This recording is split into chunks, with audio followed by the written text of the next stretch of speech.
So welcome once again to Science with Ashish in Nisarg with classes. Last class हमारी थी एजियोट्रॉपी की। Last class हमारी किस थी? एजियोट्रॉपी। हमने देख लिया था एजियोट्रॉपिक मिक्सचर क्या होते हैं, राइट। उसके कंसेप्ट को भी हमने समझ लिया था। अब हम इस चैप्टर के यानी कि chapter number 2 solution chemistry part 1 का इसके नेक्स्ट हाफ में एंटर हो चुके हैं। और ये वो वाला टॉपिक है जिसमें आपके टेक्स्ट बुक में भी एक्सरसाइज में ज़्यादा से ज़्यादा क्वेश्चंस दिए गए हैं, राइट। मैक्सिमम क्वेश्चन दिए गए हैं। और अगर मैं बोलूँ कि इसके पहले का हमने जो पढ़ा है वो हमने पढ़ा एक्चुअली हमारे टेक्स्ट बुक का 30% ही, लेकिन जितनी भी चीज़ें हमने पढ़ी है वो सारी की सारी हमको यहाँ पर काफ़ी ज़्यादा काम में आएंगी, right.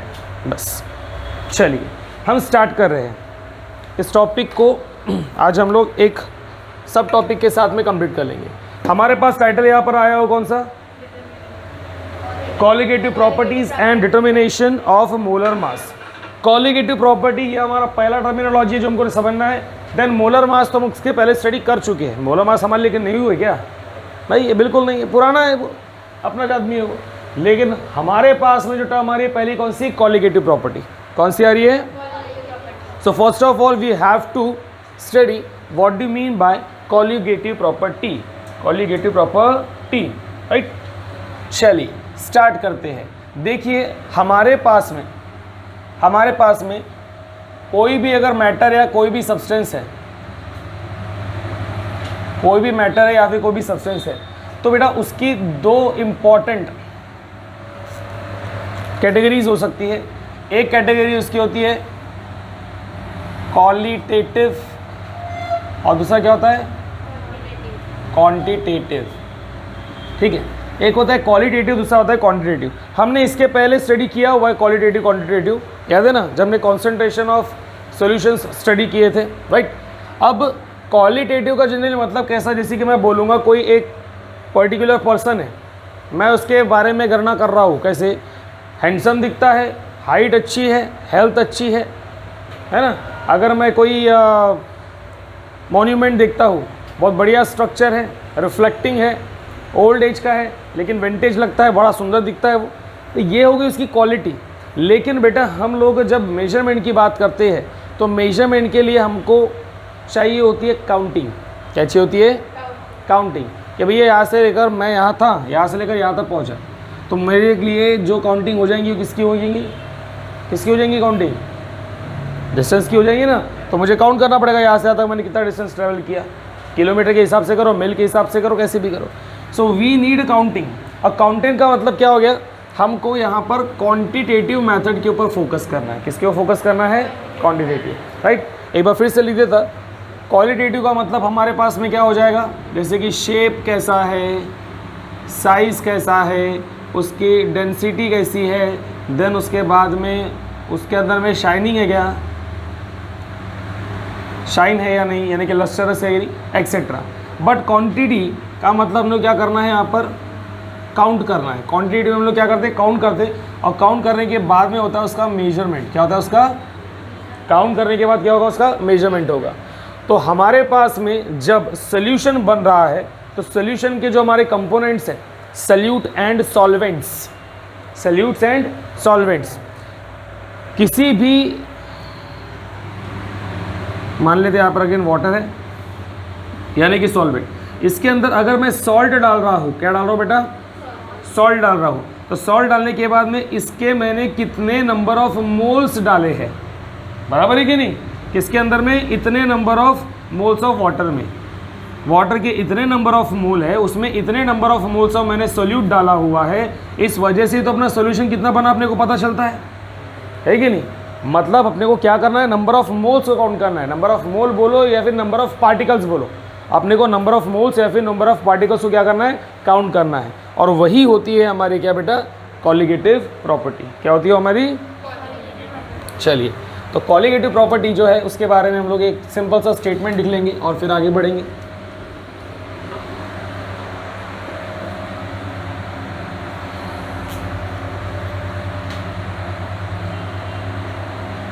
Colligative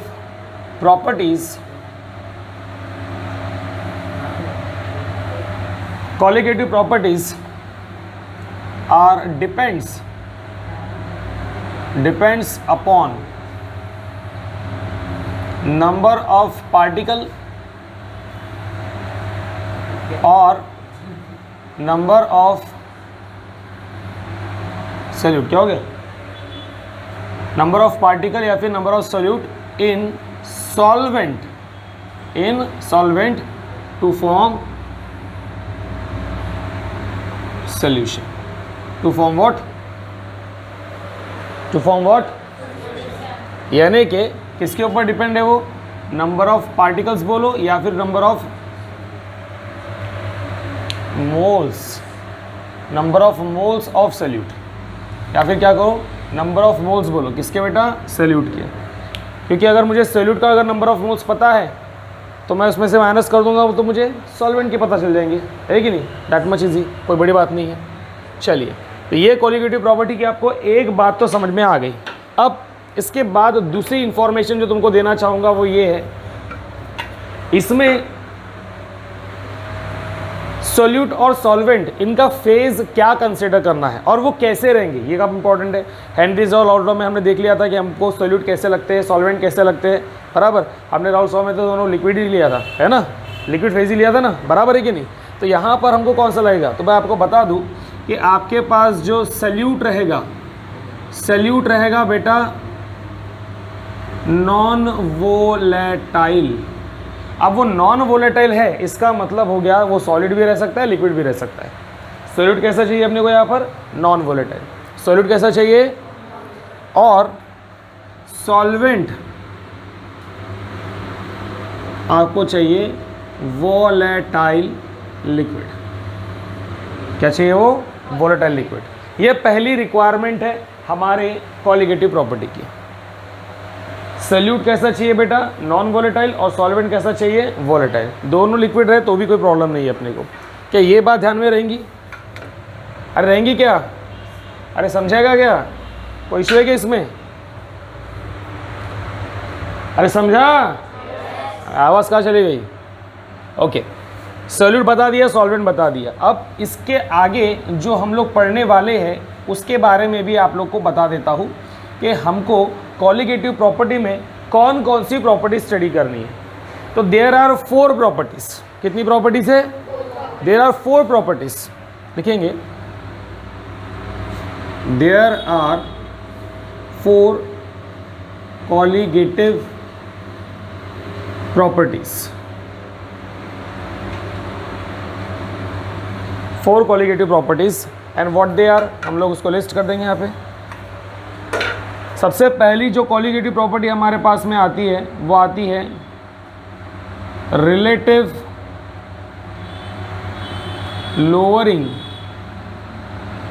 lowering in vapour pressure. Number 2, depression in freezing point. Number 3, elevation in boiling point. And last 4th वाली जो कोलिगेटिव प्रॉपर्टी स्टडी करनी है अपने को, osmotic pressure. So these are the 4 very important colligative properties. पहला क्या लिखा हमने? Relative lowering in vapour pressure, second depression in freezing point, elevation boiling point, osmotic pressure. ये कहीं ना कहीं हमारे डे टू डे लाइफ में इंटरैक्ट करते हैं या फिर हम इनका इस प्रॉपर्टी का इस्तेमाल ही करेंगे हमारे डे टू डे लाइफ में। लेकिन पहले समझ लेते सब चीज़ें, उसके बाद देखते हैं कि इसका इस्तेमाल हम लोग कहाँ करने वाले हैं। तो पहली कोलिगेटिव प्रॉपर्टी को हम लोग अभी स्टार्ट करते हैं। जोरदार तालियां बजनी चाहिए।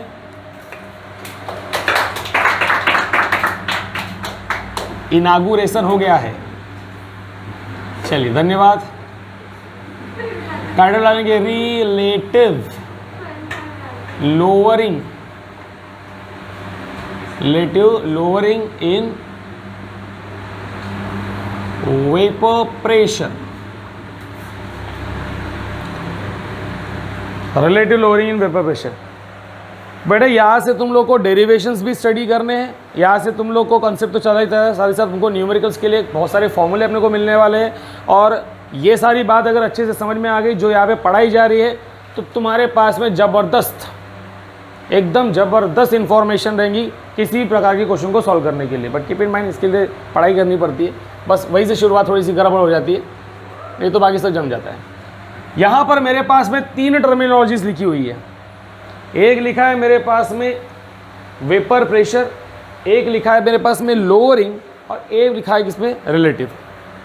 3 इंपॉर्टेंट टर्मिनोलॉजीज हैं।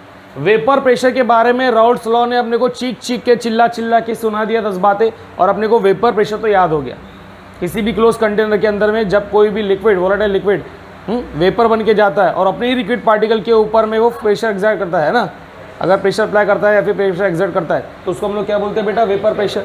अपने को सब मालूम है, अपन होशियार है अपने घर के, बराबर है? अरे हाँ रे, अरे सामे सब बराबर है। हाँ, क्या हो गया गुड़िया? उदास चेहरा, डोसा नहीं लाई उसने आज? ऐसा कुछ नहीं है, लाई थी एल्यूमिनियम फॉइल में। ये पुंगरी तो है अपने पास में, इसमें पेपर डोसा आ जाएगा ना एक अपना। बढ़िया हो गया। रिया शर्मा ना क्या, इसमें नहीं लाई डोसा तो हो गया। अच्छा ठीक है। तो relative lowering in vapour pressure में, वेपर प्रेशर के बारे में हमको बड़े अच्छे तरीके से जानकारी है। हमारे पास में 2 टर्मिनोलॉजीज है, lower and what, lowering and what, relative. पहली बात, रिलेटिव का मतलब होता है चाचा चाची काका काकू। बेटा केमिस्ट्री पढ़ रहे हैं हम लोग, इसमें से चाचा चाची का अलग, हाँ उनके बीच में चाचा चाची काका काकू के बीच में केमिस्ट्री होंगी, लेकिन अपने को यहाँ पे कौन सी केमिस्ट्री स्टडी करनी है? टर्मिनोलॉजीज की। रिलेटिव, इसका मतलब जब मैं 2 के बीच में कंपैरिजन करता हूँ, इसके रिलेशन में वो ज़्यादा स्ट्रांग है, इसके रिलेशन में वो ज़्यादा पावरफुल है ना। हम रिलेट करते हैं, तो रिलेट कब करते हैं? जब 2 में डिफरेंस हो, जब 2 में हम लोग कंपेयर करना चाहते हैं, तब हम वहाँ पे वर्ड रिलेटिव या फिर रिलेट इस शब्द का इस्तेमाल करते हैं। लोअरिंग मतलब कम हो जाना, लोअरिंग मतलब क्या होना? कम हो जाना, ठीक है। तो वेपर प्रेशर किसी के तो भी रिलेटिव में, किसी के तो भी कंपैरिजन में क्या हो गया? कम हो गया। वेपर प्रेशर किसी के तो भी कंपैरिजन में क्या हो गया? कम हो गया। किसके कंपैरिजन में कम हुआ, वही अपने को देखना है, और वही अपना फॉर्मूला बना कर देगा कि एवढं समजलं तुम्हाला आता का, इथं काही तुम्हाला प्रॉब्लम आहे? अरे हाँ ठीक है जी। देखो जी जनाबे वाले आली,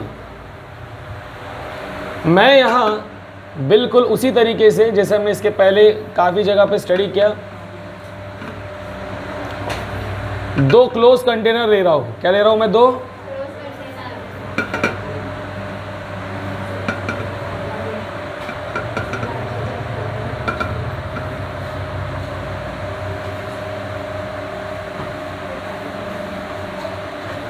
चलिए, I have taken 2 close container, ठीक है।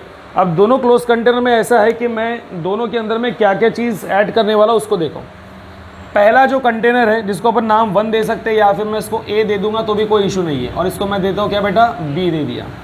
पहला वाला जो कंटेनर है, इसके अंदर में मैंने क्या डाला हुआ है? यस, लिक्विड है ये। बचपन से हम पानी ऐसे बनाते हुए आ रहे हैं, ड्राइंग में भी। ये हमारे पास में क्या है बेटा? लिक्विड है। लेकिन कैसा लिक्विड है? इसके अंदर में हमारे पास है प्योर सॉल्वेंट। क्या है इसके अंदर बेटा? अपना प्योर सॉल्वेंट। सिर्फ सॉल्वेंट है, वो भी एकदम प्योर है। सिर्फ सॉल्वेंट है, वो भी कैसा? एकदम प्योर है, कुछ नहीं है उसके अंदर में, राइट? सिर्फ सॉल्वेंट है। तो यहाँ पर सरफेस के ऊपर में सॉल्वेंट के पार्टिकल्स रहेंगे। अरे हाँ रे, क्या है इसमें? पार्टिकल कैसे रहेंगे? सॉल्वेंट के रहेंगे, बराबर है कि नहीं? सरफेस के ऊपर में, सरफेस के ऊपर में सॉल्वेंट के पार्टिकल। अब क्योंकि हमारे पास में लिक्विड कैसा लेना है बेटा? सॉल्वेंट कैसा लेना है? वोलेटाइल लिक्विड लिखना है। तो ये प्योर सॉल्वेंट ऑफ वेसल, वो वोलेटाइल भी मैं यहाँ पे लिख लेता हूँ।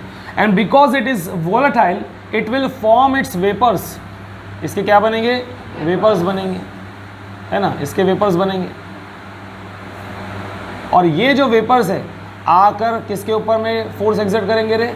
सरफेस पार्टिकल के ऊपर में।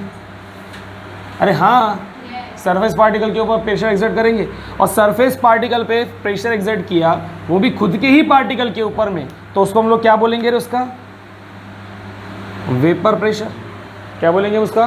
वेपर प्रेशर बोलेंगे। So it becomes vapour pressure of what? Pure solvent. P0 हमारे पास में यहाँ पे क्या हो गया, vapour pressure of what, pure solvent. क्या इतना समझ में आया कि यहाँ पे किसी को कोई दिक्कत है? पक्का? ओके। अब इसको मैं रिलेट करना चाहता हूँ किससे, कि मेरे पास में ये सॉल्वेंट यहाँ पर तो है, पर मैंने क्या किया ना, मैंने कहीं से बाहर से NaCl डाल दिया, नमक डाल दिया। क्या डाल दिया? NaCl, नमक डाल दिया। अब यहाँ पर नमक के भी पार्टिकल मौजूद है, इसके पार्टिकल मौजूद है यहाँ पर, यानी कि नमक हमारा सॉल्वेंट है, गलती सॉरी सोल्यूट है, राइट। तो आपके पास में इनिशियली सरफेस के ऊपर में जब ओनली प्योर सॉल्वेंट था, we were having what, only क्या था हमारे पास में, सॉल्वेंट के ही पार्टिकल थे। लेकिन जब मैंने इसके अंदर सोल्यूट डाला, तो सोल्यूट डालने के वजह से अब सरफेस के ऊपर में सोल्यूट के भी पार्टिकल रहेंगे ना रे बाबा? अरे रहेंगे कि नहीं रहेंगे? यहाँ पर आपको सोल्यूट के भी पार्टिकल मिलेंगे। अब सोल्यूट हमारा कैसा है? Yes, it is what, non volatile. ये नॉन वोलेटाइल है, बराबर है कि नहीं? तो ये तो ऊपर नहीं जाएगा, लेकिन क्योंकि हमारा प्योर सॉल्वेंट वोलेटाइल था, उसके तो वेपर्स बनेंगे ना रे बाबा? अरे हाँ, उसके वेपर्स तो बनेंगे ही बनेंगे। अब वेपर्स बनने के बाद वो आके टकराएंगे अपने पार्टिकल के ऊपर, लेकिन साथ ही साथ किसके ऊपर आके टकरा रहे हैं? सोल्यूट के पार्टिकल पर भी टकरा रहे हैं, राइट। अपने इस पे तो टकरा ही रहे हैं, लेकिन सोल्यूट के पार्टिकल के ऊपर में भी क्या हो रहा है, वो आके टकरा रहे हैं। मैं मार्क कर देता हूँ, जैसे कि ये वाला है सोल्यूट के पार्टिकल पे आ गया, देन ये वाला है, ये भी सोल्यूट के पार्टिकल के ऊपर में आ गया। तो भैया हमको पता है वेपर प्रेशर क्या होता है, खुद के ही पार्टिकल के ऊपर में प्रेशर अप्लाई करेंगे वेपर्स, तो वेपर प्रेशर। यहाँ कहाँ का वेपर प्रेशर इसकी तरह है क्या? अगर ये वाला खुद के पार्टिकल के ऊपर प्रेशर अप्लाई कर रहा है, मतलब ठीक है, वहाँ पे वेपर प्रेशर बन रहा है। लेकिन यहाँ पे ऐसा है क्या? नहीं। मतलब जो सरफेस एरिया है, उस सरफेस एरिया पे स्पेस और साथ ही साथ नॉन वोलेटाइल सोल्यूट NaCl ने क्या कर ली? ऑक्यूपाई कर ली ना। अब सरफेस पर सिर्फ तुम्हारे पास में क्या सॉल्वेंट के पार्टिकल है क्या? इसके भी है। तो मुझे बताओ वेपर प्रेशर A में ज़्यादा रहेगा कि B में ज़्यादा रहेगा? बराबर है, तुम्हारा जो वेपर प्रेशर है वो A में ज़्यादा रहेगा, राइट। मैं इसको यहाँ पे लिख देता हूँ अच्छे से, दी vapour pressure in A is more than in B as the surface of B also crowded, यानी भीड़ बना दिया, crowded by non volatile solute particles. ठीक है ना, नॉन वोलेटाइल सोल्यूट पार्टिकल्स ने क्या कर दिया, वो जगह घेर दी, इस वजह से वेपर प्रेशर ठीक से बन नहीं पाया। क्लियर है? अरे क्लियर है, ओके। अब इसके प्रेशर को, सॉल्यूशन के प्रेशर को हम लोग क्या बोलते हैं बेटा? पीटी। क्या बोलते हैं इसको? पीटी बोलेंगे। इसका मतलब हो गया कि P0 का प्रेशर हमारे टोटल सॉल्यूशन के वेपर प्रेशर से ज़्यादा है। ठीक है, थोड़ा बड़ा लिख देता हूँ मैं, पास में लिख देता, दूर हो गया ये P0 है और ये P टोटल। तो आपके पास में टोटल प्रेशर, वो vapour pressure in the solution is less as compare to vapour pressure in pure solvent. बराबर, तो मैंने रिलेट कर दिया, और लोअर हो रहा है कम हो रहा है, ये दोनों बातें मैंने बता दी। किसकी? वेपर प्रेशर की। कंसेप्ट समझ में आ गया। अब इसके ऊपर अपने को फॉर्मूला बनाना है। क्या बनाना है अपने को? इसके लिए अपने को राहुल बाबा जी मदद करेंगे। कौन मदद करेंगे? हाथ जोड़ो, राहुल बाबा जी को याद करो, याद करो राहुल बाबा जी को।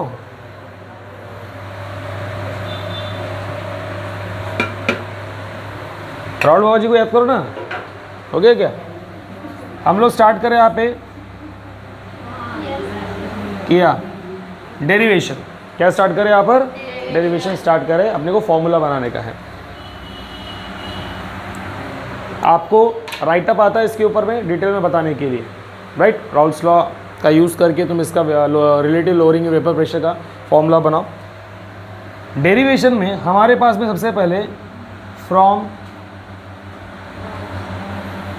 राउल्स लॉ जो पी टोटल आपके पास में था वो था तुम्हारा P01 x1 plus P02 x2, है ना, ये हमारे पास में था, राइट। ये पहली चीज़ है, अच्छी बात है बेटा। ये चीज़ हमारे पास में तब थी जब हमारे पास दोनों सोल्यूट एंड सॉल्वेंट वोलेटाइल थे। सोल्यूट और सॉल्वेंट जब दोनों वोलेटाइल थे उस समय पर हमारे पास में ये वाली कंडीशन थी, है ना। पी टोटल या फिर vapour pressure of solution is equals to what, P01 x1 P02 x2। यहाँ पर हम लोगों ने 1 वाले को सोल्यूट लिया था और 2 वाले को क्या लिया था, सॉल्वेंट लिया था, बराबर है। चलो जो भी लिया होगा, हम यहाँ पे क्या लिखते हैं, as solute is non volatile. हमारा जो सोल्यूट है वो कैसा है बेटा, नॉन वोलेटाइल है। नॉन वोलेटाइल है इस वजह से तुम्हारा P01 और x1 इक्वल टू क्या हो जाएगा, 0, राइट। तो इस वजह से हमारा राउल्स लॉ क्या हो जाएगा, हमारे पास जो राउल्स लॉ वैसा हो जाएगा, P total is equals to what, P02 x2। क्या इतना समझ में आ गया सभी को? अरे हाँ, अरे हाँ, ओके, ये तुमको समझ में आ गया तो काफ़ी अच्छी बात है। दोनों सेम पेन है क्या? ओके, ये बेटा काम की चीज़ है, इसको अपन ले लेंगे इक्वेशन नंबर 1, या नहीं लिया तो भी चलता है, तो इसके आगे वाला लेंगे हम लोग, चल जाओ कोई बात नहीं। अब देखियो, तुम्हारे पास में वो प्योर सॉल्वेंट हो या फिर तुम्हारे पास में सोल्यूशन हो जिसके अंदर तुमने non volatile NaCl suppose example इसके अंदर ऐड किया गया है, पर वेपर प्रेशर है किसका, वेपर प्रेशर किसका है, सॉल्वेंट का ही रहेगा। सॉल्वेंट के अलावा कोई और है क्या प्रेशर प्रेशर करने के लिए? तो अगर मैं कहता हूँ सॉल्यूशन फेज में और तुम्हारे सॉल्वेंट फेज में दोनों कंडीशन में वेपर प्रेशर क्रिएट करने वाला सिर्फ और सिर्फ सॉल्वेंट है, तो मैं ऐसा बोल दूंगा ना कि भैया आपके पास में P0 तो भैया प्योर सॉल्वेंट का है और PT सॉल्यूशन का होता है, बराबर है कि नहीं? पर ये भी किसके ऊपर डिपेंड है, ये भी इसी के ऊपर डिपेंड है, बराबर। तो मैं ऐसा बोल सकता हूँ कि यहाँ पर T ना लिखते हो मैं क्या लिख दूंगा, 2, है ना। P2 मतलब क्या हो जाएगा, total vapour pressure of the solution, right, क्योंकि किसके ऊपर डिपेंड है, हमारे सॉल्वेंट के ऊपर, हाँ सॉल्वेंट के ऊपर में, इसलिए मैंने यहाँ पे लगा दिया 2। अब एक और चीज़, ज़्यादा समझ में आ गया सबको? अब एक और चीज़ आपको बताता हूँ, क्या हमारे पास में 2 कंपोनेंट्स है क्या, सोल्यूट सॉल्वेंट, यहाँ पे हम बात कर रहे हैं क्या, सोल्यूट तो है लेकिन उसके बारे में हमने कुछ खास बात नहीं की क्योंकि उसका तो वेपर प्रेशर ही नहीं बन रहा ना। तो पूरी तरीके से हमारे पास एक ही कंपोनेंट है और वो कौन है हमारे पास में, प्योर सॉल्वेंट, एक ही कंपोनेंट है। तो अगर मैं 2 लिखता हूँ तो 1 किधर है,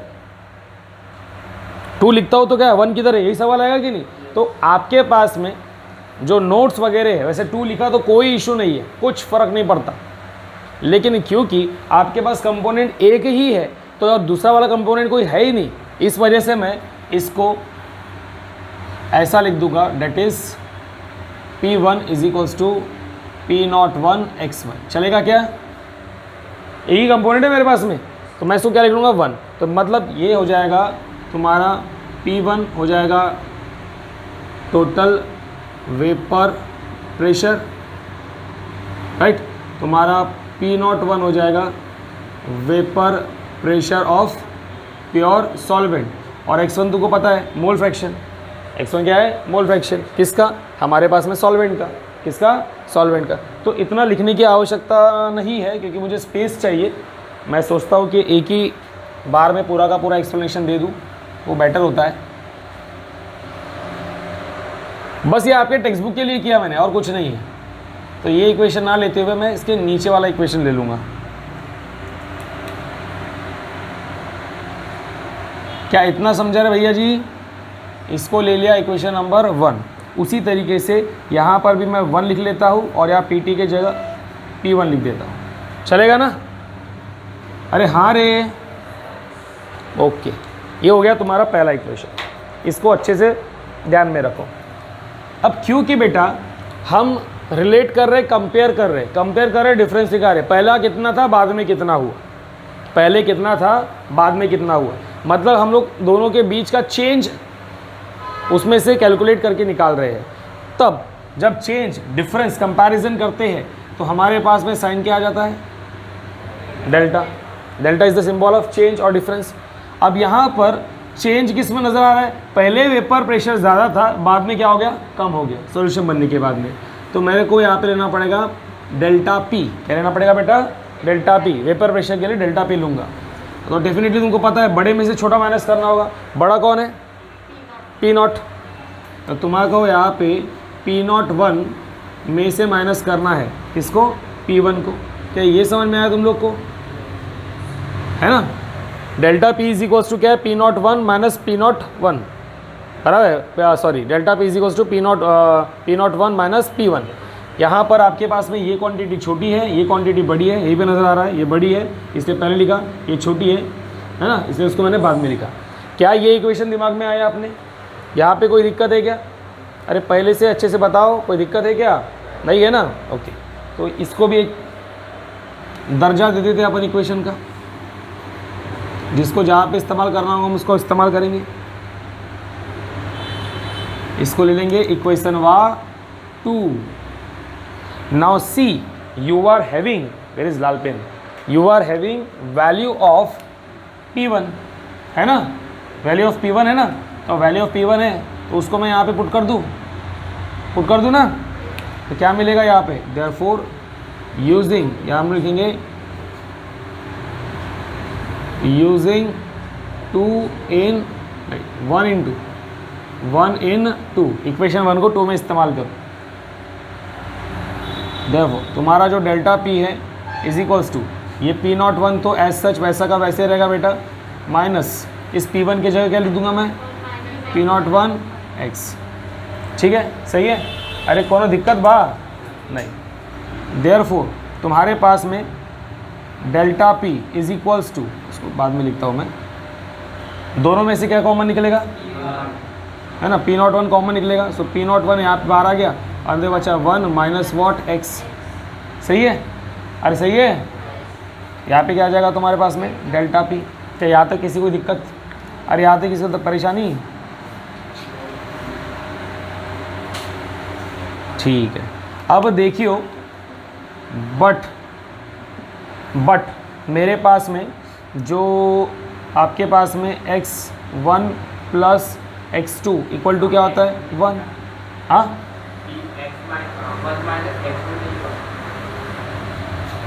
1 नहीं लिखा ना, अब ठीक है, ओके। अभी इसमें से एक को इधर लेके जाओ, यहाँ पर भी हमने x1 नहीं लिखा, थैंक यू, है ना, अपने को लिखना ना x1, वो लिखा नहीं था, ओके। अब तुम्हारे पास में यहाँ पर मैं इसको यहाँ लेके जाता हूँ तो क्या हो जाएगा, x2 is equals to 1 minus x1, अरे सही है। तो इसकी वैल्यू अपन क्या कर देंगे, यहाँ पुट कर देंगे। देयरफॉर तुम्हारे पास में अब आ जाएगा delta p is equals to, तुम्हारे पास क्या है पे P01, सही है, अरे सही है। अब ये जो चीज़ है तुम्हारे पास में 1 माइनस x1 की जगह मैं क्या लिख दूंगा, हाँ क्या लिखूंगा, x2 लिखूंगा ना, क्या आ जाएगा यहाँ पर x2। देयरफॉर डेल्टा p, इसको रीअरेंज करो, इसको नीचे ला लो, P01 इज इक्वल्स टू बेटा क्या हो गया तुम्हारे पास में x2। क्या इतनी बात समझ में आई जी भैया जी, ठीक है। मैं यहाँ पे फॉर्मूला लिख रहा हूँ कि आपके पास में क्या है, डेल्टा पी अपॉन ये तुम्हारे पास में क्या आ गया, P01 इज इक्वल्स टू तुम्हारे पास क्या है यहाँ पर, x2, सही है, अरे सही है कि नहीं, ओके। अच्छा एक और चीज़, एक और फॉर्मूला इसके अंदर बन सकता है, x2 को बाद में लिखते हैं अपन।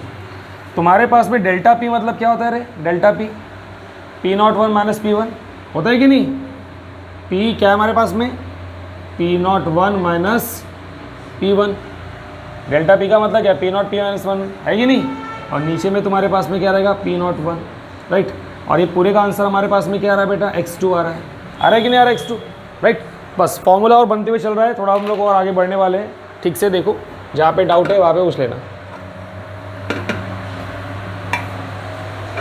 ओके, अब आपके पास में x2 है, बट आपको क्या निकालना बेटा, डिटर्मिनेशन ऑफ मोलर मास। आपको इसी के अंदर में अगर मोलर मास डिटरमाइन करने के लिए बोला तो क्या करोगे, इतना फॉर्मूला सफिशिएंट है वेपर प्रेशर के अकॉर्डिंग, अगर सिर्फ वेपर प्रेशर प्रोवाइड है। लेकिन अगर आपको पूछा जाता है मॉलिक्यूलर मास तो कैसे निकालोगे, we know what we know कि आपके पास x2 होता है n2 upon n1 plus n2, very good, n1 plus n2, n1 plus n2। अब यहाँ पर दो बातें आप लोग को ध्यान में रखनी है। पहले तो मैं ध्यान में रखूँ कि शाइन कहाँ पे हो रहा है, बस उसी के नीचे। बेटा आपने जो n1 यानी कि 1 वाली कैटेगरी ली है, जो आपने 1 लिया है वो किसके लिए लिया है, सॉल्वेंट के लिए है। इसलिए मैं इसको भी यहाँ पे 1 को क्या ले लूँ, सॉल्वेंट, अरे है ना, यानी कि नंबर ऑफ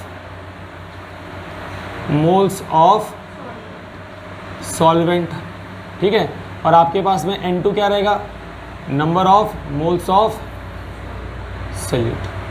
क्या इतना समझ में आया सबको कि यहाँ पे कोई दिक्कत है क्या, अरे क्लियर है क्या, राइट। अब कैसा है, हम जनरली जो सॉल्यूट ऐड करते हैं स्टैंडर्ड मिक्सचर बनाने के लिए या स्टैंडर्ड होमोजेनियस मिक्सचर बनाने के लिए, तो हमारा जो सॉल्यूट रहता है या सॉल्यूट जो होना चाहिए बहुत लेस क्वांटिटी में होना चाहिए। क्या होना चाहिए, बहुत लेस क्वांटिटी में, तभी हमारे पास में होमोजेनियस मिक्सचर बनता है। क्वांटिटी है उसका प्रोपोर्शन फिक्स होना चाहिए। तो हमारे पास में जो सॉल्यूट है उसकी क्वांटिटी बेटा कैसी रहेंगी, कम रहेंगी। कम रहेंगी मतलब निग्लिजिबल रहेंगी, किसके कंपैरिजन में, सॉल्वेंट के कंपैरिजन में। तो सॉल्वेंट तुम्हारा क्या है, n1, सॉल्वेंट क्या है तुम्हारा n1। सो n1 की क्वांटिटी, सॉल्वेंट की क्वांटिटी बहुत ज़्यादा होती है किसके कंपैरिजन में, n2 की कंपैरिजन में। अगर n2 इतना छोटा है n1 से तो सीधा सीधा मैं बोलूँगा निग्लिजिबल।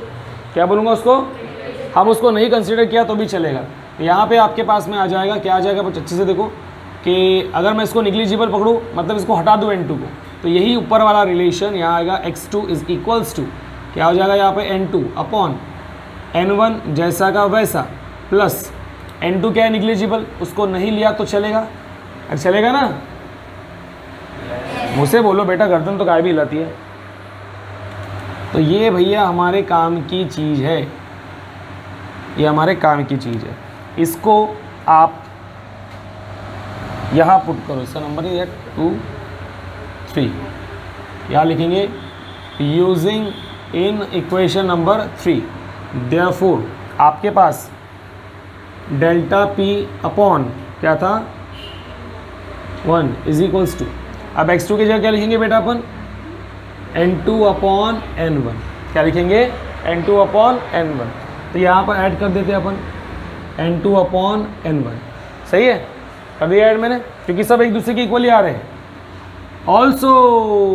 ऑल्सो तुम्हारा जो n2 है वो यहाँ लिखता हूँ साइड में, जो तुम्हारा n2 होता है वो n2 कैसा होता है बेटा, W2 upon W1 M2 M2, याद है ना, मास of the substance upon molar mass, right.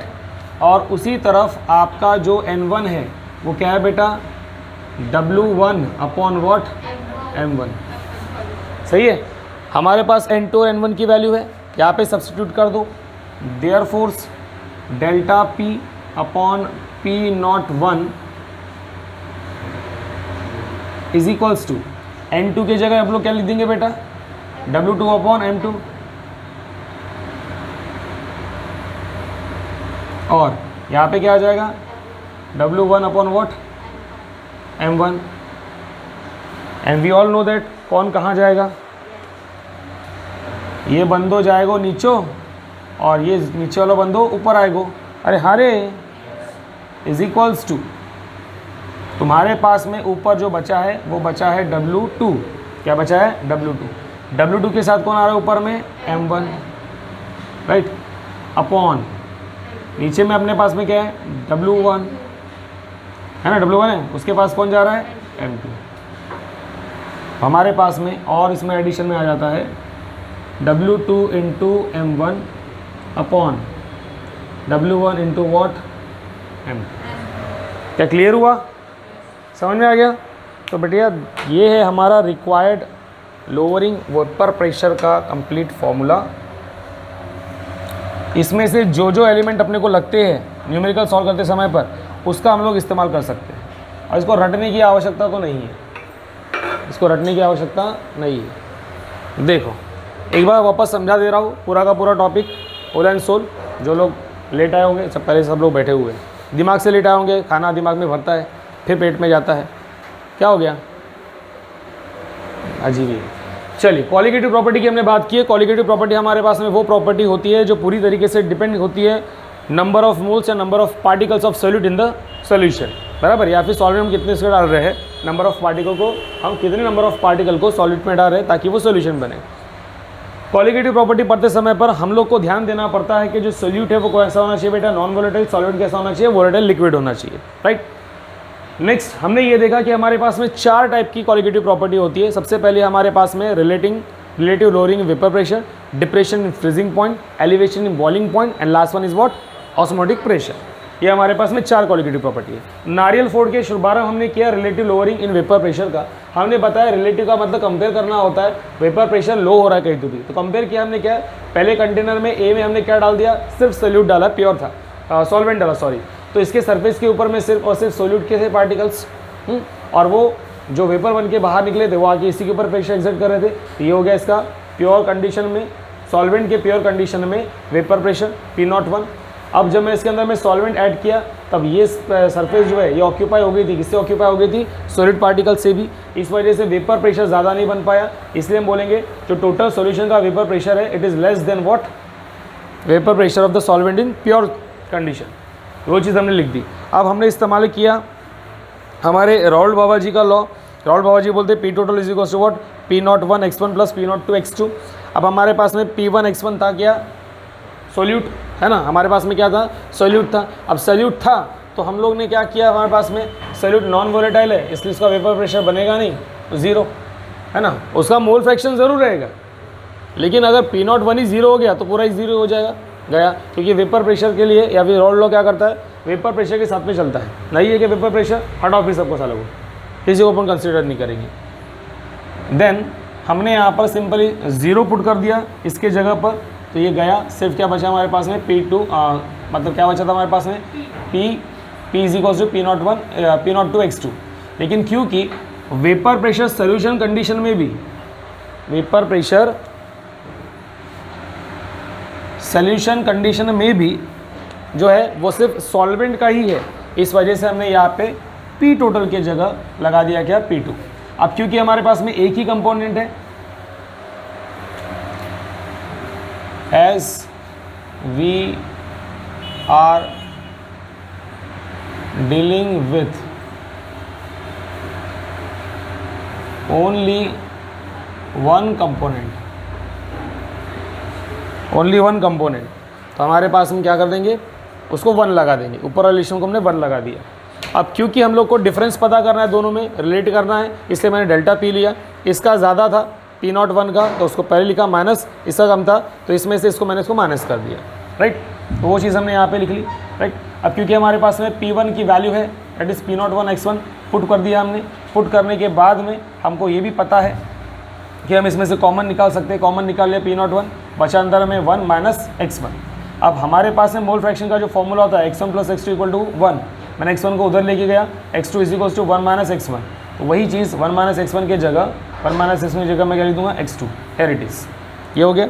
अब x2 क्योंकि अपने को मोलर मास डिटरमाइन करना है, आपके पास में x2 होता है N2 upon N1 plus N2, हमने N2 लिया है बेटा सोल्यूट को, N1 लिया किसको, सॉल्वेंट को। और क्योंकि हमारे पास में सोल्यूट बहुत निग्लिजिबल अमाउंट में होता है इसलिए it is very very less as compare to solvent, इसलिए number of moles of solvent ज़्यादा रहेंगे और इसके सोल्यूट के कैसे रहेंगे, निग्लिजिबल रहेंगे। तो x2 हमारे पास में आ जाएगा N2 अपॉन N1, क्योंकि हमने यहाँ से N2 को एलिमिनेट कर दिया, निग्लिजिबल है। अब यही वैल्यू जो है हमारे पास में इक्वेशन नंबर 3 में हमने डाल दी x2 की जगह, तो ये हमारे पास में आ गया N2 अपॉन N1। अब N2 मतलब हमारे पास ये होता है, N1 हमारे पास में ये होता है, वैल्यू पुट करो, धूम धड़ाका करो, आंसर ला लो, ये हो गया हमारा डेरिवेशन। क्या यहाँ तक किसी को परेशानी नहीं? ठीक है, इसके ऊपर बेटा अभी हम लोग न्यूमेरिकल करेंगे, ठीक है, इसके ऊपर न्यूमेरिकल करेंगे। आंसर आपको ही ढूंढना है, आंसर मैं नहीं बताऊंगा, आंसर आपको ढूंढना है, मुझे बताना है। यहाँ तक किसी को परेशानी है क्या भैया? नहीं, समझ में आ गया सब? ठीक।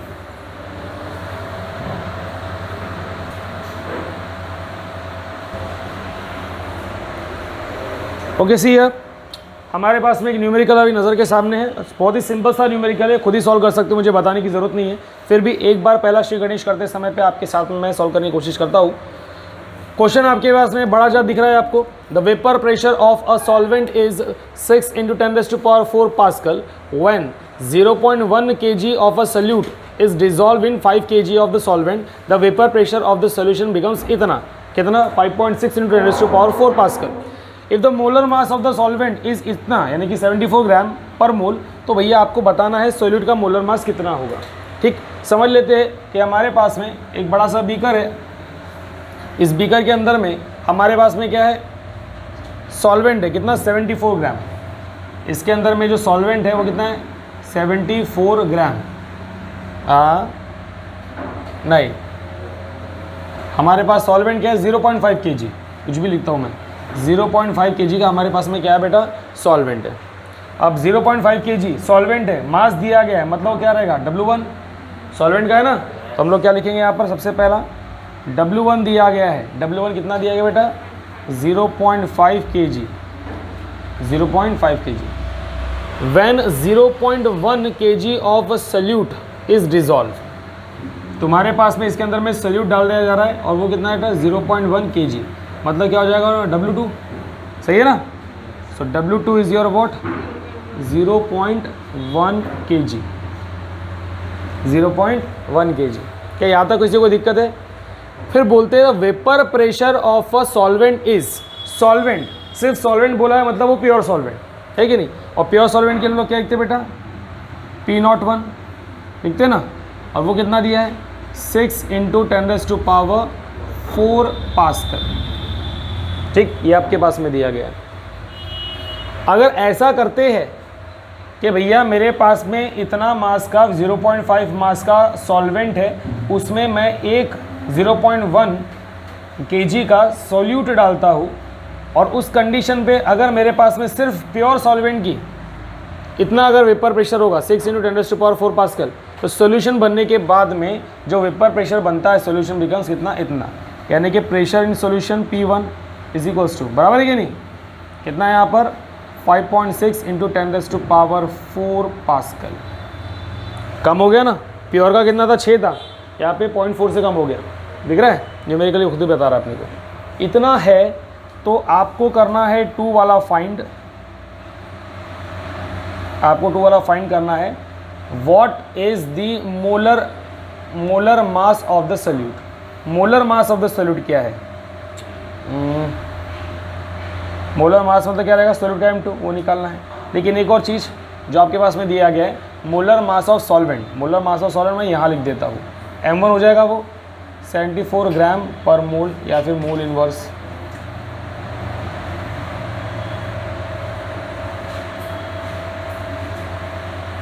(74 ग्राम मोल इनवर्स। आपके पास इतनी जानकारी है।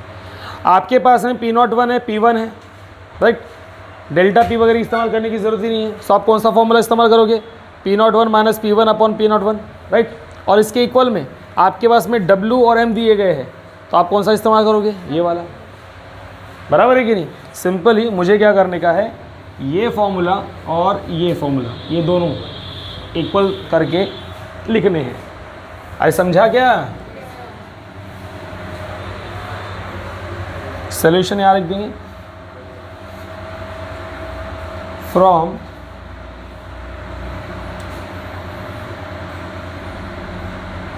रिलेटिव लोअरिंग इन, पूरा लिखना है बेटा आपको, वेपर प्रेशर। हमारे पास फॉर्मूला क्या है? देखो वाला अच्छे से बताओ। P01 - P, सही है, अपॉन P01, हाँ 1, ये हमारे पास में P01 - P1 upon P01 is equals to क्या था आपका पास बेटा? W2 × M1 upon W1 into, कोई फॉर्मूला में गलती है देख लो, चेक कर लो, बराबर है? क्योंकि अपने को सीधा सॉल्व करना है। अपनी सॉल्व करेंगे फटाफट फटाफट, सारी वैल्यूज़ हमारे पास में, अपने को निकालना है, M1 निकालना है। This is our requirement. अपने को M1 निकालना है, तो जो निकालना होता है उसको एक जगह पे कर लेंगे पहले, बाकी सबको हटा दो इधर में, वही रूल है। तो आपके पास में ये रहेगा P01 माइनस P1, सही है। इसके पास ये दोनों चले जाएंगे, ब्रैकेट लगा देता हूँ, W1 इंटू M2, सही है ना, W1 इंटू वॉट M2, अरे बराबर है, ये इधर चला गया। अब तुम्हारे पास में यहाँ पर डिनोमिनेटर में ऑलरेडी क्या था P01, और W2 यहाँ पे नीचे में आ जाएगा, इंटू क्या हो जाएगा W2। तो यहाँ पे तुमको कोई परेशानी, इक्वल टू, इधर सिर्फ क्या बच गया अभी M1, समझा ये, क्लियर है। अरे सॉरी M2 फाइंड करना है क्या, ओके, नॉट टू वरी, सब कुछ हो जाएगा वारी, ये इधर जाएगा, M2 नहीं जाएगा, है ना, M2 जाएगा क्या, नहीं जाएगा, उसको मार्क कर लेते, जिसको अपने को हमने मार्क कर दिया। नीचे में आपके पास में P1 के साथ P01 के साथ कितने का आएगा, W2 भी आएगा, और साथ ही साथ कौन आएगा बेटा, M1 भी आएगा, ठीक है। और यहाँ पर ये W1 इधर चला जाएगा जो कि हमने लिखा हुआ है। अब आपके पास यहाँ क्या बचता है, 1/M2, यही बचा ना, ये बचा, इसको इन्वर्ट एंडो कर दो चाहो तो, अगर आपको M2 ऊपर चाहिए तो ये सब ऊपर हो जाएगा, P01 into W2 into M1 whole upon, उसको नीचे ला लो, P01 minus P1 into W1। कोई प्रॉब्लम नहीं, आप इसमें वैल्यू पुट कर सकते हैं नेक्स्ट इसमें, पर मेरा मानना ये होता है कि हम लोग पहले फॉर्मूला बना लें, फिर सिंपल कैलकुलेशन रहेगा। देखा था नंबर छूट जाता है, कहीं डेसिमल लिखने में परेशानी हो जाती है, इस वजह से। P01 की वैल्यू कितनी है भैया, 6 इंटू 10⁴ पास्कल। W2 की वैल्यू कितनी है बेटा, 0.1 इंटू, फिर तुम्हारे पास में M1 की वैल्यू कितनी है बेटा, 74, ठीक है। देन आपके पास में P01 अगेन कितना है, P01 6 इंटू 10⁴ माइनस P1 कितना आपके पास में 5.6 इंटू 10⁴, सही है। और W1 कितना है बेटा आपके पास में, W1 0.5।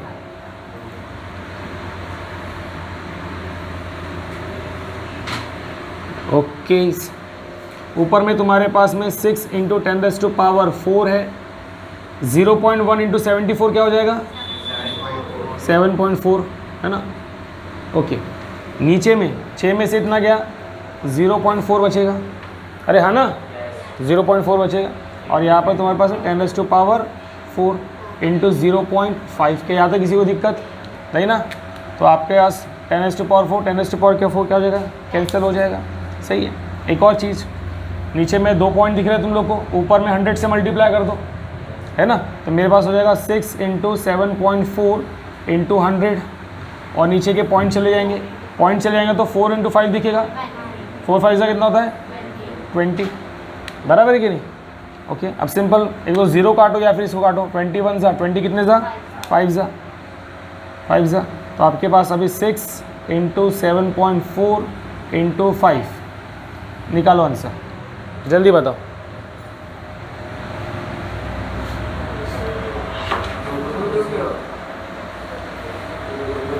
हाँ, तो बोलो, हाँ बस हो गया, पॉइंट नहीं आया, पॉइंट नहीं आएगा, क्या आएगा इसका, रहेगा ग्राम मोल इनवर्स।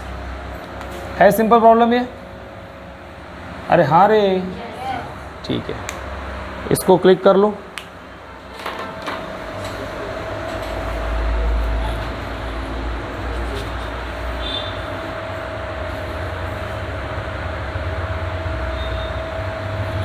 अच्छा सिंपल वाला दूँ क्या खतरनाक वाला दूँ,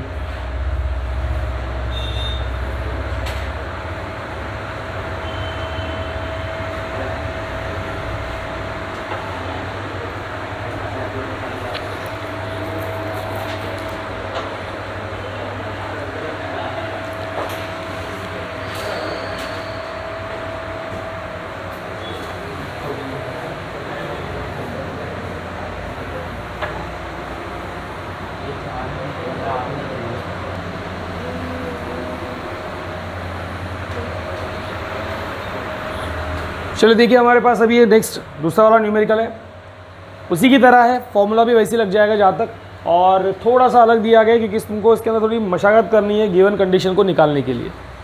थोड़ा सा उसके अंदर में एक के साथ दो चीज़ें दी गई है, और ऐसा नहीं है कि हम लोग ऐसा प्रॉब्लम पहली बार कर रहे हैं, उसके पहले भी हो चुका है। देखो सिंपल में आपके पास में यहाँ पर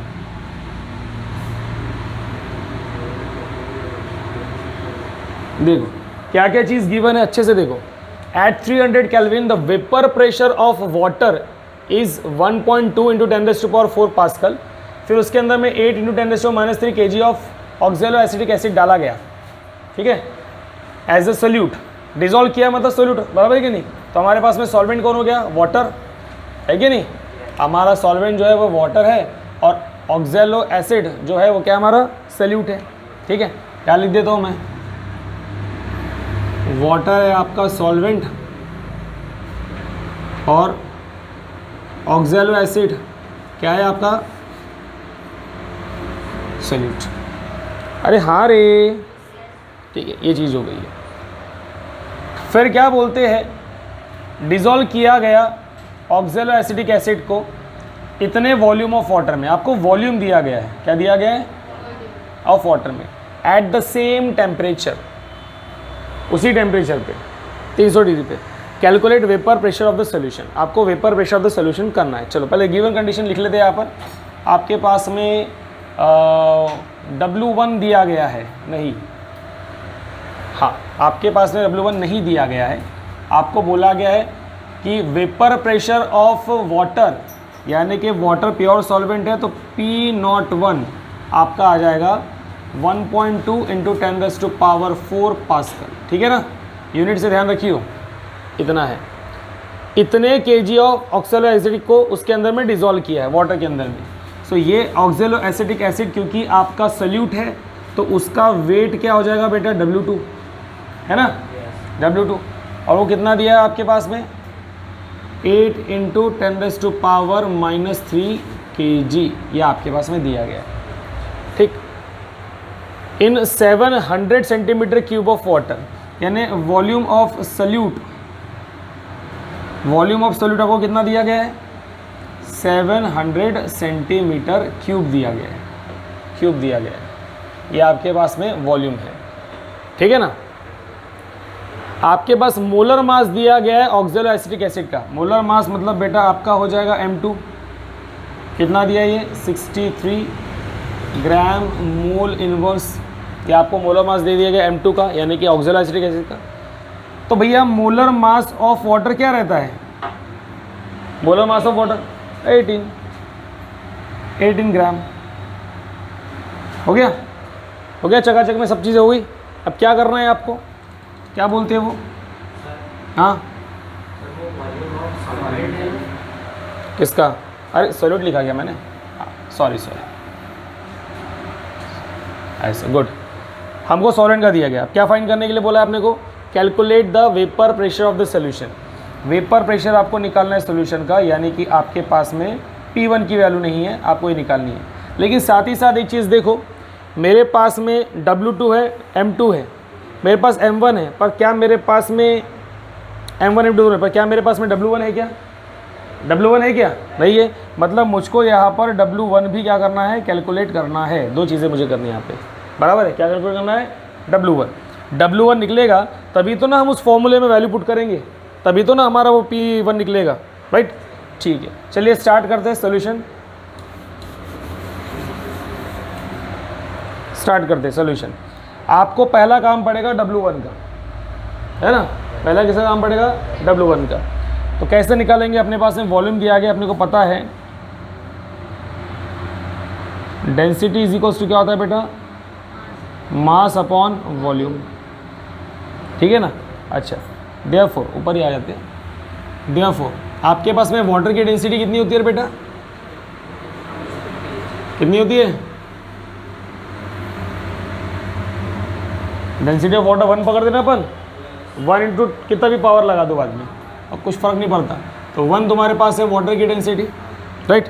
देन तुम्हारे पास में जो मास है वाटर का वो तो है ही नहीं, मास यानी कि बेटा वेट, ठीक है ना। अरे सही है ना, अरे वो है क्या, नहीं है ना, निकालना है ना उसको, यानी कि W1 तुमको निकालने का है। फिर तुम्हारे पास वॉल्यूम कितना दिया बेटा 700, राइट। तो आपके पास में W1 कितना हो जाएगा 700, सही है। ये किस में आएगा बेटा, ये ग्राम में आएगा, किस में आएगा, ये ग्राम में आएगा। इज इक्वल्स टू, तो तुमको 700 इंटू 10⁻³ करना पड़ेगा। अब ये किस में आएगा, kg में आएगा, क्योंकि आपका W1 किस में दिया है, kg में दिया है, तो वो भी kg में चाहिए। अरे इतना समझा कि नहीं समझा? चाहो तो ये 0 और 10⁻³ को एडजस्ट कर लो, तो 10⁻⁻1 हो जाएगा, बराबर है कि नहीं? हो नहीं किए तो चलते, क्योंकि अपने पास में पावर है, पावर कैंसिल कर देंगे अपन, है कि नहीं, अपनी मर्जी। देयरफॉर फॉर्मूला लगाओ, क्या है फॉर्मूला अपने पास है बेटा, P01 minus P1 upon what, P01 is equals to W2 into what, M1 upon, formula देखो सही है, चेक करते जाओ, ठीक। अब तुम्हारे पास में W1 की वैल्यू आ चुकी है, तुम्हारे पास में फॉर्मूला आ चुका है, जस्ट वैल्यू पुट करना, आंसर निकालना है। चलो बताओ, तुम्हारे पास में P01 कितना है, 1.2 इंटू 10⁻⁴ कितना बेटा 4, माइनस P1 नहीं है, P1 अपने को निकालना है, ठीक है ना, होल अपॉन, या पहले फॉर्मूला बना देते, पहले जान दो, छोड़ो, अब भर दिया मैंने इन्फॉर्मेशन। P01 अगेन 1.2 इंटू 10⁻⁴ कितना हो जाएगा 4, is equals to how much is your W2, 8 into 10⁻⁻³ what is your M1, 18, right. Then what is your W1 यहाँ पर है 700 into 10⁻⁻³ into where is your M2, 63। This will get cancel, बच्चे इसको भी cancel कर देते, नहीं करना, माइनस है यहाँ पे, हाँ। अरे हारे करोगे क्या, नहीं ना। चलो अब पहले तो तुम इसको सॉल्व कर लो, यहाँ पे क्या है तुम्हारे पास, 8 बचा है इंटू 18 अपॉन 700 इंटू वॉट 63, सही है, राइट। अब 700 है तो उसको अभी कट चुका है, तो 7 इंटू 63 इंटू 10⁻² लिख दूंगा, चलेगा क्या, है ना। 100 को मैंने यहाँ पे पावर में ला लिया और कुछ नहीं किया, ओके। अब साथ ही साथ ये वैल्यू आपके डिनोमिनेटर में है, इधर जाएंगी तो न्यूमरेटर में चली जाएंगी, आपके पास आएगा 1.2 इंटू 10⁻⁴।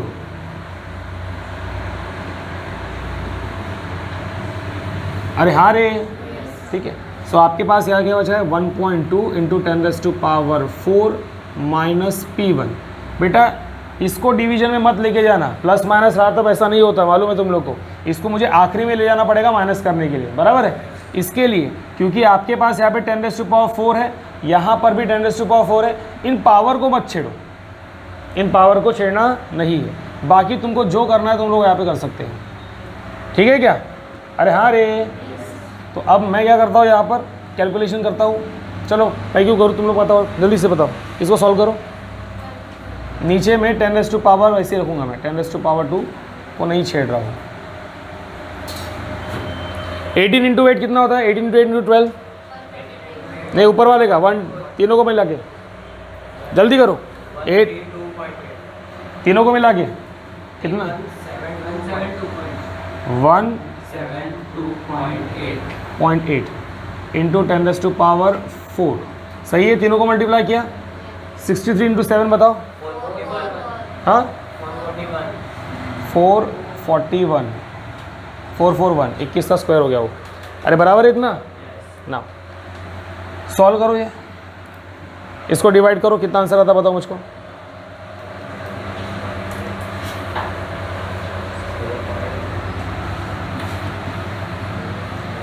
वन 172.8 डिवाइड बाय 441,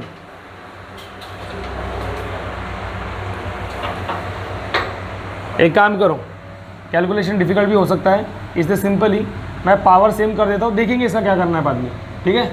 इसका बाद में देख लेंगे अपने को क्या करना है। चलो कर दो इसको, 172.8 था, मैं 2 0 इसको देता हूँ, 2 0 दे दिया, मतलब कितना हो जाएगा ये 80। अरे हरे है ना, मेरे पास कितना था 172.8 था, 1 0 लगाऊंगा तो पॉइंट हट जाएगा, और 1 0 लगाऊंगा तो यहाँ पे लग जाएगा, सही है कि नहीं। 2 यहाँ पे मैंने 0 लगा दिए तो ऊपर में सिर्फ इतना ही बचा, नीचे में तुम्हारा 4 4 1 इंटू 10⁻² कितना है 2, ये 10⁻², 10⁻² क्या हो जाएगा कैंसिल। अरे समझा ना ये क्लियर, हमने क्या किया है इसके 2 0 ही लिए सिर्फ, और हमने इसको क्या कर दिया कैंसिल कर दिया। अब जल्दी से मुझे सॉल्व करके दो।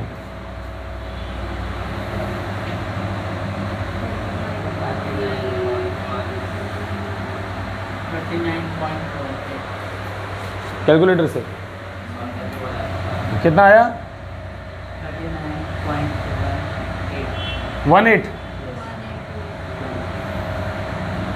39.18 बराबर है, ये तुम्हारे पास आया। अब इसको क्या करो उधर लेके जाओ, ये तुम्हारे पास किस में है बेटा माइनस में। एक ऐसा कर सकते हैं हम लोग, इसको इधर ला लो है ना, उसको इधर लेके जाओ, मतलब माइनस नहीं रहेगा ये, तो आपके पास में क्या हो जाएगा, ये इसको इधर ला लेंगे तो क्या हो जाएगा प्लस में आ जाएगा P01, सही है ना। और उसको इधर ला लो 1.2 इंटू 10⁻⁴, कितना आंसर आता है बेटा अपना, कितना 39.18। ओके, अब बेटा इसमें से इसको माइनस करना है, तो चलिए इसको इसमें से माइनस करने के लिए क्या करेंगे, P1 = इसको ऐसा करना पड़ेगा अपने को नंबर को, बराबर है कि नहीं, सारे 0 लगा दो, इसको छोड़ो, तो 1.2 इंटू 10⁻⁴ है, सो 1.2 4 पावर तो 1 2 3 4 लगाने पड़ेंगे, सही है। एक नंबर क्या पॉइंट है, तो एक नंबर क्या पॉइंट आएगा, मतलब ये हमारे पास में आ गया 12,000, कितना आ गया ये 12,000 है। तो 12,000 में से तुमको इसको माइनस करने का है, क्या करने का है माइनस करने का, चलो करेंगे। ये 1 2 1 2 3 माइनस 39.18, चलो बताओ आंसर। जो आंसर आएगा वो आंसर तुम्हारा हो जाएगा P1 का।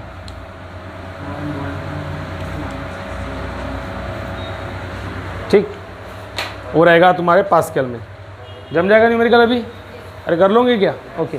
एक बात ध्यान रखना है, आंसर जो लाए वो भी चलेगा, या फिर अगर आप पावर मेंटेन रखते हो, जैसे कि पास्कल के लिए 10⁻⁴ स्टैंडर्ड मान रहे हैं यहाँ पर, राइट, तो हम यहाँ पे 10⁻⁴ वैसा का वैसा कांस्टेंट रख के भी काम कर सकते थे, कोई इशू नहीं है, ऐसा है तो भी चलेगा, कोई फ़र्क नहीं पड़ता, आप लोगों को सिर्फ आंसर से मतलब है। तो ये क्वेश्चन हो गया, इसी के तरीके का मैं दूसरा क्वेश्चन वगैरह आप लोग को भेज दूंगा, राइट। तो यहाँ पर हमारा लेक्चर काफ़ी बड़ा हो गया, तो अभी हम पॉज लेते हैं, मिलते हैं नेक्स्ट लेक्चर में, ठीक है। और उसमें हम लोग आपको नेक्स्ट वाला क्वालिटेटिव प्रॉपर्टी पढ़ाएंगे, कौन सा देखेंगे, जो इजी पड़ता है उसको हम लोग पहले स्टार्ट करेंगे, ठीक है। Okay, thank you.